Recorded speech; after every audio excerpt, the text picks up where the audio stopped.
ஒன்றுகாலத்திலான தோன்றும் தோன்றாமல் என்று வள்ளுவரின் வாய்மொழியை வணங்கி ஆசிரியர்களையும் மாணவர்களையும் இரு கண்களாக வழிநடத்திக் கொண்டிருக்கும் எங்களுடைய வட்டார கல்வி அலுவலர் இருவர்களுக்கும் இந்த ஆண்டு விழாவை சீரோடும் சிறப்போடும் நடத்திக் கொண்டிருக்கும் பள்ளியுடைய தலைமை ஆசிரியர்களுக்கும் தலைமை ஆசிரியருக்கு ஒன்பரமாக சுழன்று அனைத்து பணிகளையும் சிறப்பாக செய்து கொண்டிருக்கும் தமிழ்நாடு தொடக்கப்பள்ளி ஆசிரியர்களுக்கு செயல்பது ஆற்றல் சகோதரர் இளங்கோவர்களுக்கும் நண்பர் வீரசேகர் அவர்களுக்கும் இளநிலை கல்வி மற்றும் தன்னார்வ தொண்டு ஆசிரியர் சகோதரியர்களுக்கும் தமிழ்நாடு தொடக்கப்பள்ளி ஆசிரியர் கூட்டத்துடைய மாவட்ட பொருளாளரும் இளைஞர் பள்ளியுடைய தலைமை ஆசிரியருமான சகோதரர் ஆனந்த் சார் அவர்களுக்கும் பள்ளி மேலாண்மை குழு தலைவர்களுக்கும்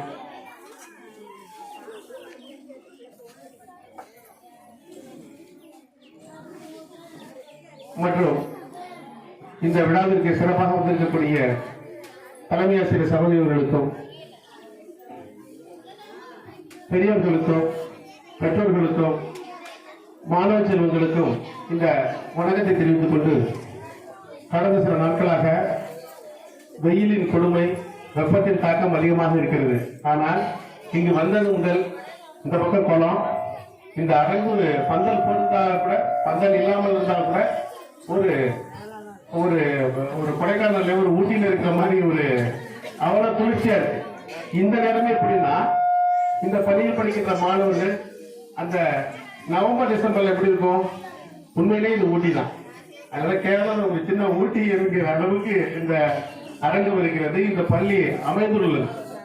இந்த மாணவர்கள் இன்றைய தினம் இந்த பள்ளியை எப்போது நினைச்சு பார்ப்பாங்கன்னா, இவங்க வருங்காலத்துல கல்லூரிக்கு போவாங்க, மேல் படிப்பு வெளி பள்ளிக்கூடங்களுக்கு செல்லும் பொழுது அங்க கட்டிடங்கள் இருக்கும். ஆனா நிறைய கட்டிடங்கள் நகரத்துல போகும்போது பாத்தீங்கன்னா வெப்பம் தாக்கும். அப்பதான் இந்த உணர்வு நம்ம எப்படிலாம் சந்தோஷமா படிச்சோம் அப்படிங்கிறது தெரியும். அது போல இந்த தொடக்க கல்வி நடுநிலை கல்வி என்பது இந்த மாணவர்களுக்கு ஒரு சந்தோஷமான பருவம், மிகவும் மகிழ்ச்சி நிறைந்த பருவம், அதே நேரத்தில் கற்றலில் ஆர்வமுடன் ஈடுபட வேண்டிய பருவம். எனவே இந்த நாளில் இந்த ஆண்டு விழாவில் இங்கு படிக்கின்ற மாணவர்கள் வருங்காலத்தில் சிறந்து விளங்க வேண்டும். அதோடு மட்டுமல்லாமல் முக்கியமான ஒன்னே ஒன்று நீங்க மட்டும் இன்னைக்கு நீங்க கடைபிடிச்சீங்கன்னா உங்களுக்கு படிப்பு சீக்கிரம் வந்துடும், நல்லா வந்துடும். என்ன அப்படின்னா ஃபர்ஸ்ட் அப்பா அம்மா சொல் பேச்சு கேட்கணும், ஆசிரியர் சொல் பேச்சு கேட்கணும், பெரியவங்க சொல் பேச்சு கேட்கணும். முக்கியமா ஒண்ணு இந்த செல்போன் விஷயத்தை நாளை பார்த்துட்டு அர்த்தம் போட்டு படிப்பை மட்டும் இலட்சியமாக கொண்டு இந்த நாளில் நீங்கள் முடிவெடுத்து சிறந்த மாணவர்களாக உருவாக்கி பொது பிறகு உங்களுடைய கல்லூரி படிப்பை முடிந்து ஒவ்வொருவரும் ஒவ்வொரு பதவியிலும் வகிக்க வேண்டும் என்று இந்த நேரத்தில் கேட்டுக்கொண்டு நிறைவாக ஒன்று இந்த பள்ளியில் படித்த மாணவர்கள் என்னுடன் நிறைய நண்பர்கள் ஒரு 10-20 ஆண்டுகளுக்கு முன்னாடி படித்தவங்க தான் எனக்கு நண்பர்களாக இருக்காங்க. அவங்களாம் ஒரு துறையில பணியாற்றிருக்காங்க. ஆசிரியர்களாக பல்வேறு துறைகளில் வெளிநாடுகளில் பணியாற்றுகிறது நிறைய அவங்க தெரியும் பேசிட்டு இருக்கேன்.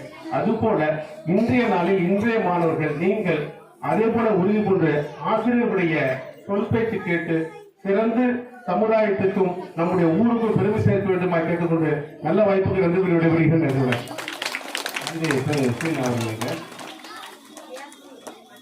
செல் பேச்சு கேட்க வேண்டாம், பெற்றோர்களுடைய பெரியவர்களுடைய சொல் பேச்சு கேட்கணும்னு சொன்ன திரு அவர்களுக்கு நன்றி தெரிவிக்கிறோம்.